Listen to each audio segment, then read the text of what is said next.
से छूट गया, कोई कुछ नहीं कर पाएगा।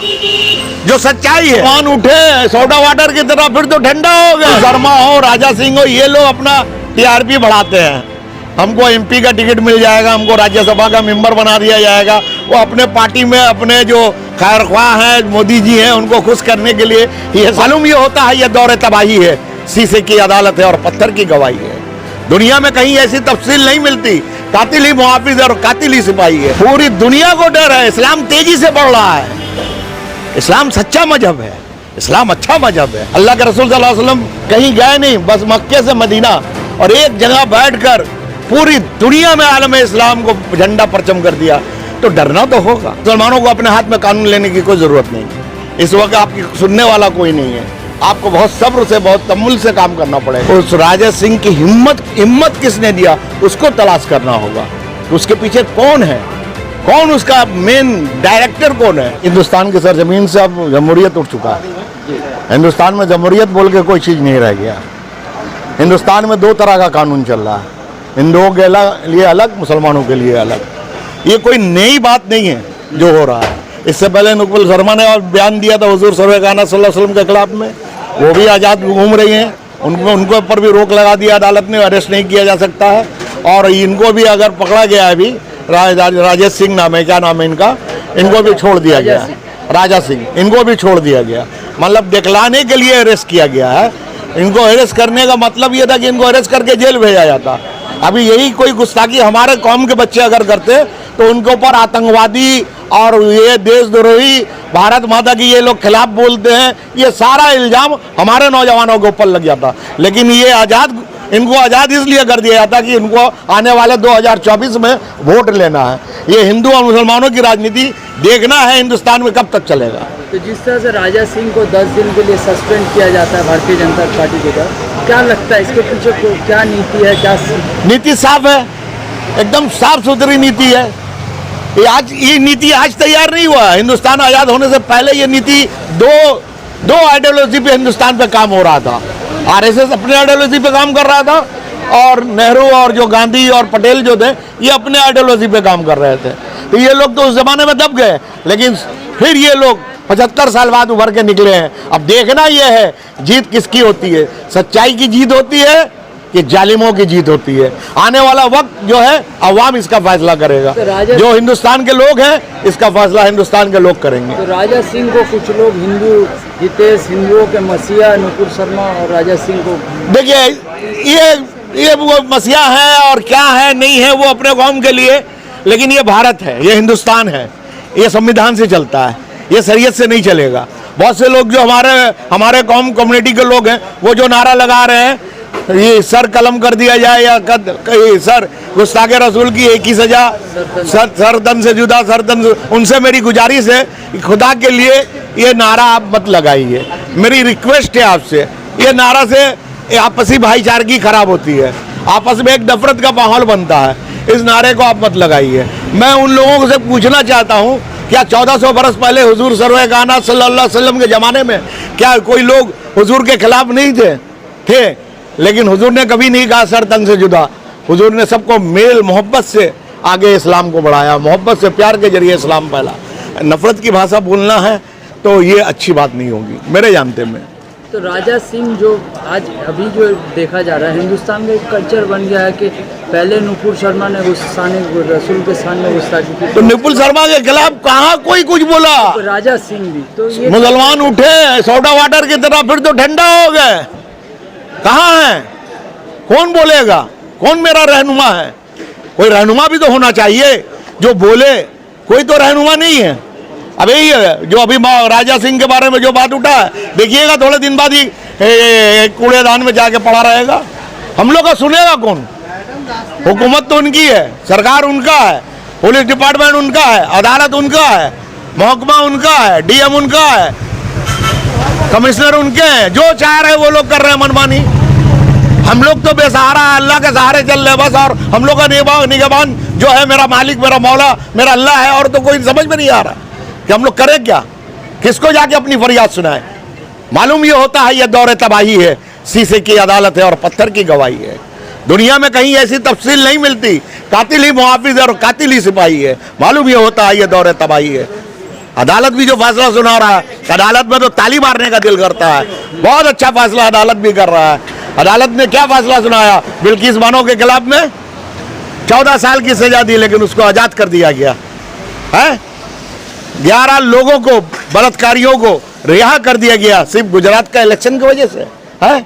ये इंसाफ हुआ हम लोगों के साथ, हमारी बेटियों की इज्जत लूट कर। तो राजा सिंह भी ऐसे ही छूट गए, आराम से छूट गया, कोई कुछ नहीं कर पाएगा। जो सच्चाई है, नेता लोग खाली अपना मुंह झुलाने के लिए बोलते हैं, मुंह हिलाने के लिए बोलते हैं। 22 करोड़ लोग हैं हिंदुस्तान की सरजमीन पर मुसलमान, 22 करोड़, 1-2 करोड़ नहीं है। इस कौम को देखिए, जिंदा कौम, पंजाबी जिंदा कौम है। ये जिंदा कौम है पंजाबी। बोल के दिखाइए जरा किसी के बारे में, गुरु नानक के खिलाफ में, और किसी के बारे में देखिए ये लोग क्या असर करते हैं, उसका आपको समझ में आ जाएगा। और हम लोग को आतंकवादी है, ये कश्मीरी है, ये पाकिस्तान से सब इनको हथियार मिल रहा है, हथियार आ रहा है, तरह तरह का इल्जाम दिए जा रहे हैं। हमारा ख्याल है हिंदुस्तान में एक वबा आएगा, एक भौचाल आएगा, जरूर आएगा। देर है, ऊपर वाले की अंधेर नहीं है। एक दिन आएगा जब सारे लोग उठ खड़े होंगे, फिर संभलेगा नहीं। मतलब जब पानी सर से ऊंचा हो जाता है तो उसको संभालना बहुत मुश्किल हो जाएगा। एक दिन जागेंगे लोग, हमारी कौम के लोग, मिल्लत के लोग जागेंगे एक दिन।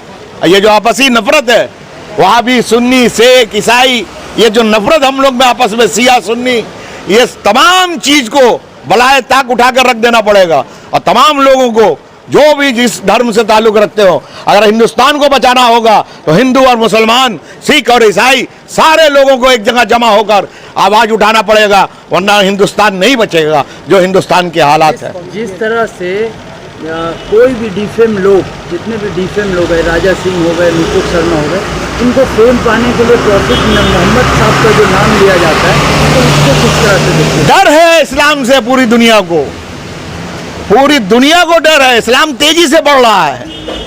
इस्लाम सच्चा मजहब है, इस्लाम अच्छा मजहब है, इस्लाम तेजी से बढ़ रहा है। आप देखिए, दूसरा कौम बढ़ा नहीं है।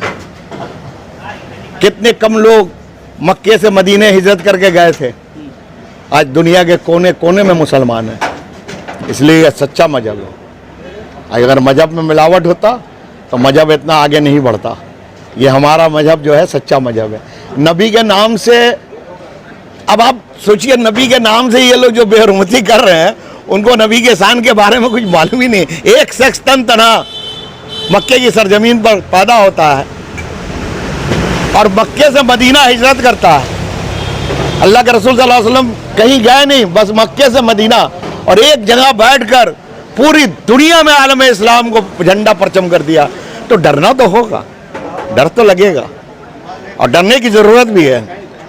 इस्लाम बहुत तेजी से बढ़ रहा है पूरी दुनिया में। कौन नहीं डर रहा? अमेरिका नहीं डर रहा है, बरतानिया नहीं डर रहा है, कौन नहीं डरता? इस्लाम से सबको डर लगता है। ऐसा बात थोड़ी है, इस्लाम से सब लोग खौफ जता रहते हैं। जिस तरह से एक जो टारगेट करते हैं राजा सिंह, नुपुर शर्मा जैसे लोग को, जिस तरह से सपोर्ट, देखिए नुपुर शर्मा हो, राजा सिंह हो, ये लोग अपना टीआरपी बढ़ाते हैं।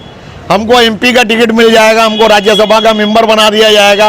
वो अपने पार्टी में अपने जो खैरख्वाह हैं, मोदी जी हैं, उनको खुश करने के लिए ये सब सारा काम होता है। अमित शाह हैं, वो लोग हमें राज्यसभा भेज देंगे, हम मुसलमानों को गाली देंगे, हम मुसलमानों को उल्टा सीधा बोलेंगे तो हम राज्यसभा का टिकट पा जाएंगे, हम असम पार्लियामेंट का टिकट पा जाएंगे। ये लोग सब चलता रहता है, इससे कोई फर्क हम लोग को नहीं पड़ेगा। आप और गाली दीजिए, जितना दिल में उतना गाली दीजिए, आप देखिएगा इसका अजर अल्लाह आपको देगा। इन्नल्लाह मा साबरीन, अल्लाह सब्र करने वालों के साथ है। हुसैन ने सब्र किया था। राजा कह रहे हैं कि ये हम कॉमेडी कर रहे थे, मनोवर फारूकी। हाँ, कॉमेडी कर रहे थे, तो कॉमेडी का तो उनको सजा मिला। पुलिस किसी नेता को, लीडर को अगर पकड़ के ले जाती, उसके लिए शर्म से डूब जाने वाली बात है। किसी धर्म का कोई ताल्लुक रखता हो, चाहे वो हिंदू हो, मुसलमान, सब हमारे भाई हैं। हम इसी देश में पैदा हुए, इसी देश में रहते हैं। हमारे पूर्वज भी हिंदू रहे होंगे। ऐसा नहीं है कि हम लोग अरब से नहीं आए हैं। इसी हिंदुस्तान में हमारे पूर्वज भी कभी हिंदू रहे होंगे, हम लोग भी कन्वर्ट हुए होंगे। तो हम लोग का डीएनए अलग नहीं है, डीएनए एक है। तो क्या नबी के शान में कॉमेडी करना सही है? अब वो नबी के शान में कर रहे हैं, उसका सजा उसको मिलेगा, अल्लाह उसको सजा उसको देगा, जरूर देगा। लेकिन हम अगर उसको सजा देंगे तो कानून अपने हाथ में लेंगे। तो हम अपने बच्चों से कहेंगे, खास करके मुसलमानों से कहना चाहता हूं मैं, मुसलमानों को अपने हाथ में कानून लेने की कोई ज़रूरत नहीं। इस वक्त आपकी सुनने वाला कोई नहीं है। आपको बहुत सब्र से, बहुत तमुल से काम करना पड़ेगा। अब बड़े शांति तरीके से आपको हिंदुस्तान की सरजमीन पर इस जो मौजूदा हाल है आपको चलना पड़ेगा, वरना आपको छोटे मोटे केस में आपको फंसा दिया जाएगा। कितनी गरीबी है इसके बारे में कोई बात नहीं करता, कितनी मजबूरी है इसके बारे में कोई बात नहीं करता, कितनी महंगाई है इसके बारे में देश में कोई बात नहीं करता। लोग मारे मारे घूम रहे। आज भी हिंदुस्तान की सरजमीन पर 30 करोड़ लोग आधा पेट खाते हैं। इसी हिंदुस्तान के अंदर गरीबी सदे से लोग नीचे रहते हैं, कोई पूछने वाला नहीं उनके हाल को है। आज भी लोग दवा के बिना मर जा रहे हैं, इलाज के बिना मर जा रहे हैं। जाइए देखिए पीजी में कितना भीड़ है, इतना भीड़ रहता है कि डॉक्टर देखने नहीं सकता है, इतना भीड़ है। गरीब आदमी बिगड़ दवा का मर जा रहा है, कोई पूछने वाला नहीं है। तो आप सोचिए, और नेताओं के घर से नोटों का अंबार निकल रहा है, माल निकल रहा है, और गरीब के घर में चूल्हा जलाने के लिए भी पैसा नहीं है। ये हाल है। और इसको हिंदुस्तान में जो मोदी साहब जो कर रहे हैं, मैं मोदी साहब से ही रिक्वेस्ट करूंगा, खुदारा आप बादशाह बने हैं, आप हुकूमत, आप हिंदुस्तान के बादशाह हैं, आपका फर्ज बनता है कि सबको एक बराबर एक नज़र से देखें। आप हिंदू मुसलमान मत कीजिए, आप इंसान बनकर देखिए, आप सबको इंसान की नज़र से देखिए। और आप पर आपकी ड्यूटी है, जो भी आपकी पार्टी में इस तरह का हरकत कर रहा है उसको कड़ी से कड़ी सज़ा मिलनी चाहिए। हुजूर सल्लल्लाहु अलैहि वसल्लम के बारे में लोग जब बोलते हैं, जो बुराई जो आपने सुना है राजा सिंह के बारे में, उस राजा सिंह की हिम्मत किसने दिया उसको तलाश करना होगा कि उसके पीछे कौन है, कौन उसका मेन डायरेक्टर कौन है। लेकिन उसकी तलाश नहीं होगी, ये आपको भी मालूम है कौन है, लेकिन आपको उसका तलाश करने की जरूरत नहीं पड़ेगी। आज हमारी बहन बिल्किस जो है सुप्रीम कोर्ट गई है, कपिल सिब्बल ने रिट दाखिल किया है, देखते हैं सुप्रीम कोर्ट क्या फैसला करता है। बेचारी बहुत अफसोस में थी जब उन लोगों को रिहा किया गया, डरी हुई है, डरी हुई थी। मैंने टीवी में देखा, वो डर के बयान दे रही थी। 14 साल का सजा आदमी को छोड़ दिया गया। जज हंस रहा, जज हिंदुस्तान का हंस रहा था, जिसने फैसला सुनाया वो हंस रहा था कि हमने फैसला सुनाया और उनको रिहा कर दिया गया है। हमारी बेटी थी ना, हमारी बेटी थी, हमारी कौम की बेटी थी ना, हमारी बच्ची थी ना। उसके बच्चे को भी मार दिया गया, तीन साल के बच्चे को जमीन में पटक कर मार दिया इन लोगों ने है। और इतने आसानी से इन लोगों को रिहा कर दिया गया। कैसे चल रहा है हिंदुस्तान, किस ढंग से चल रहा है हिंदुस्तान, ये सोचने का मकाम है हम लोगों को। और हम लोग आपस ही में उलझे हुए हैं, आपस ही में लड़ रहे हैं। कोई शिया सुन्नी के नाम से लड़ रहा है, कोई वहाबी सुन्नी के नाम से लड़ रहा है। इस लड़ाई को बंद पहले करना पड़ेगा। जब तक ये लड़ाई बंद नहीं होगी, हम लोग मुत्तहद नहीं होंगे, एक प्लेटफार्म में ठीक से आंदोलन नहीं करेंगे, हम लोग एक एक करके चुन चुन के मारे जाएंगे, कोई बचाने वाला नहीं होगा।